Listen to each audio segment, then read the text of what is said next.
And I am saying to you now that the kingdom of Ethiopia, are you familiar with Nubia? Yeah. Where was Nubia? Nubia was bordering Kush. History, listen. Where is Kush? Kush is modern Sudan. And where is Ethiopia? Ethiopia is different from. So what was that land now that was called, that is now called Ethiopia? What was it called before? You said that it is not Ethiopia. The land now that they call Ethiopia. What was Abyssinia. it called? When? It was called Abyssinia before it became Ethiopia. When? No. In BC times. No, listen to me. I'm talking about the time when you say Kush is Sudan in the Old Testament. The Bible tells you that one of the rivers that flow out of the land of the river is Gishon, which encompasses the whole land of Kush. It's Black History Month. We are Black History Month and Religious Hard Talk. We are discussing issues having to do with Black history. But Clinton Chisholm is saying that Selassie can't lay claims to that Black history. This is Religious Hard Talk. We take another break.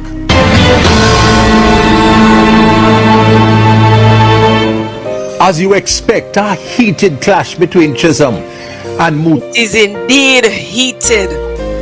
Mutabaruka on issues having to do with Rastafari and also Black history. Yes, I'm asking Mr. Chisholm.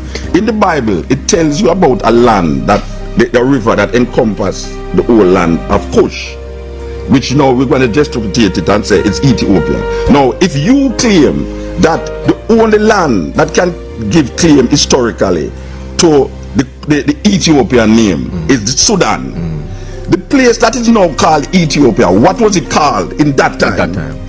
I don't remember. All right. Well, it wasn't called Abyssinia, because Abyssinia is a late name for Ethiopia. It wasn't 5,000 years ago. No, you didn't called. Yeah, so I am saying to you now, the land, we need to, you, not me, you need to find out what is the name of the land in the time of when the Bible was written.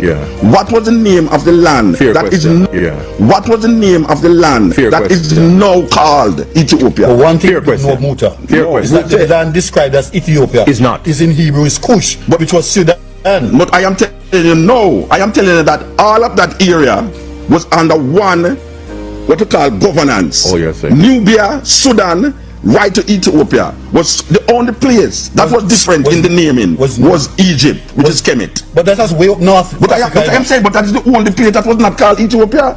That was the only place that was not called Ethiopia. So the vague term Ethiopia was used for all of Africa. No. But I am talking about now in the historical reference that you give. And I thought Ethiopia was given the name by the Greeks.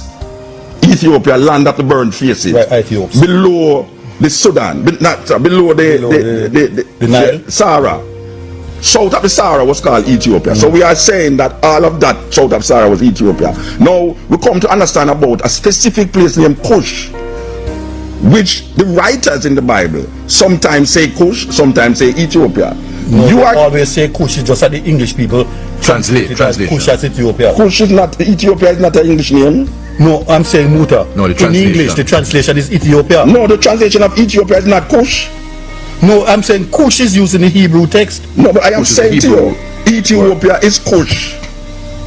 Well, I'm disagreeing with you on that. Well, if Ethiopia is not Kush, that means you don't have no point then. Because you just tell me say Ethiopia, Ethiopia wasn't the place there, it was Sudan name. What I'm saying is Kush, referred to in the Old Testament, was having reference to the landmass that we now call modern Sudan. Yeah, and I am saying to you, you don't know the name that was given to the land there. And I am telling you that that area, Nubia, to the whole Sudan, area. that area was Ethiopia or Kush.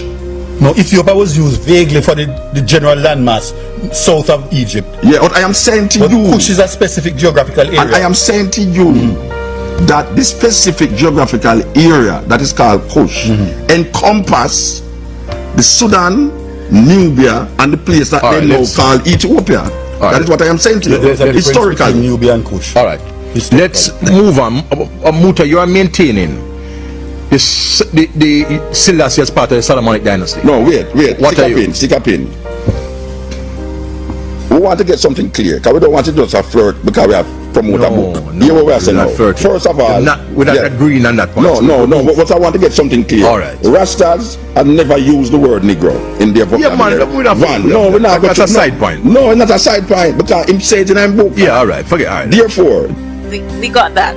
Rastas always claim a black king. Yes, all right. Mr. Chisholm is saying that Haile Selassie is not black. Yes. And I am saying to you, Haile Selassie have a Semitic lineage in him that he also claimed. It don't mean he's not black, you know. That's what it means. And I'm using the example of Obama. Yeah, the point of example. He is claiming Africanness. He's an African American. So he don't have to born in the country to be the country. Because there's people who born in the country that is the continent that is not it. As I use the word, a cow born in a pig pen is not it's still a pig cow. All right. The Solomonic dynasty is very interesting because the Ethiopians, the physical Ethiopian that we now call Ethiopia, base their history off of this legend. Yes. The Kebenegas legend. Yes. Now the Ethiopians write their history. Some people follow that history. Some people follow a different history. This is what Chisholm is doing. A subjective approach. Like but the reason why Chisholm is following it is to oppose Rastafari claim. Rastafari is claiming it based upon the Ethiopian history. Yeah, but they are false historical claims. Yeah, all right. So there must be a means of deciding a historical truth. All right. So we're going. So what we're going. That is true. As I was saying before, not everything that has been recorded in history is true. And not because they put it that way means that that is what God wants. And when you stand for the truth, it may seem like you're opposing other religions because he thinks Clinton Chisholm is actually opposing Rastafarianism, when that's not the case. He's just giving him the truth based on what God wants and based on the truth that we should all be following. Even though every man God has given every man a chance to actually choose what they want to follow. So he has given us all free will. To use now as the mark for disclaim the Ethiopian claim. Very good. Tell me now. Very good question. Tell me. Are you disclaiming the truth is correspondence with the facts as best we know them. And I'm saying the claim that... by whom? Muta would say truth as determined by whom? Whose criteria going to use? I started out by saying history is decided by the writer. Those who succeed, yes, the winners. Well, even that is debatable. Yeah, but go on. There are people who lose and write history. Yeah, but what's the basis for discounting the Kebenega? If the thing is true, it must correspond to all of the facts that we can pick up from all sources around. Give me some. So if all the things is not corresponding. It might still be wrong. Give me the Bible then. Well, I could say the Bible is wrong then. All everything in the Bible is wrong because there's something in the Bible that does not correspond. Therefore, everything in the Bible is wrong. No, I'm not saying that. I didn't say that. I'm saying some of it could be wrong and it still could be true. But if the claim is that this guy, Menelik the First, that's his name, Ibn Hakim, in some documents from Ethiopia, the son of the wise man because his father was Solomon, if he really took the Jewish Ark of the Covenant and abducted it and recited it in Ethiopia, I agree with that. Then a number of issues have to tie up. Number one, based on the Bible's claim about the ark and the mysterious happenings about who can handle the ark and still live, the Korathites and only the Korathites of the Levites could handle the ark. Not all Levites, you know. Yes, that's the Korathites so ask the question, who are the Beta Israelites? In terms of history or modern reckoning. Who are the Beta Israelites? How did the Beta Israelites come to form a group in Ethiopia that the Israelis took 10,000 of them and shipped them into Israel to validate Jerusalem as the true experience of God of Israel? Well, I could answer that several ways, but the issue is... but that is an issue to me now, so you answer it. It's a side point still, Muta. No, not a side point. No, but you're just saying that Solomonic dynasty don't have nothing to do with nothing. So there must be a reason why the Ethiopians claim that they are validating it. So they use the Beta Israelites to validate their claim about the Solomonic dynasty. So I'm asking you. That would be one strand that they could use. No. So is it a wrong strand? It is not a defensible strand. No, is it a wrong strand? Whether is it a wrong strand? Say you have to claim that you know more than the Israelis themselves. No. And not the Israelis. A little bit. No, but it's the Israelis. Them do it. It's them take 10,000 of them carry over Israel. Israel is accepting Jews from all over the world. No. These Beta Israelites. These Beta Israelites called derogatively Falashas. Just like how you said Negro while they have traditions. And I am saying now, who is these Falashas that was taken to Israel to validate the experience of the God of Israel? Good question. A group of people in Ethiopia for a number of years who have followed the Jewish traditions found in the Bible. So it's more culturally rather than ethnically then? No, how much years?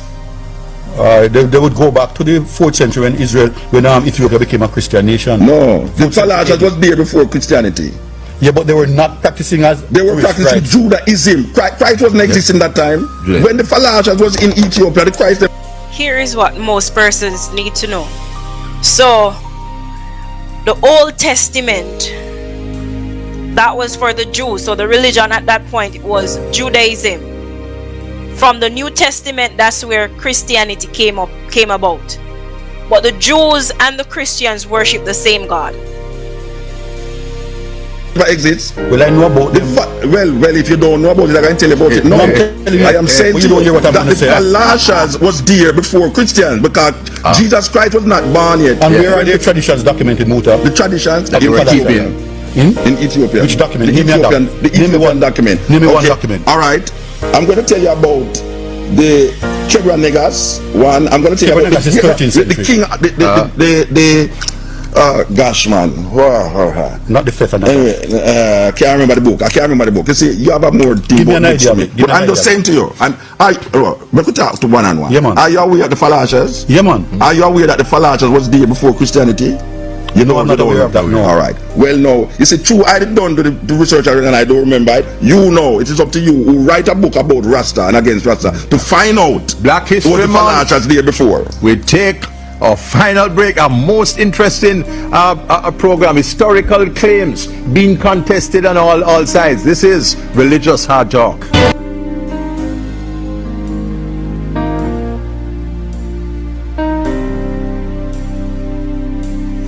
Alright, that's the end of the video, folks. Thank you so much for joining us. Please remember to like, subscribe, comment, and share, and tune in for more videos.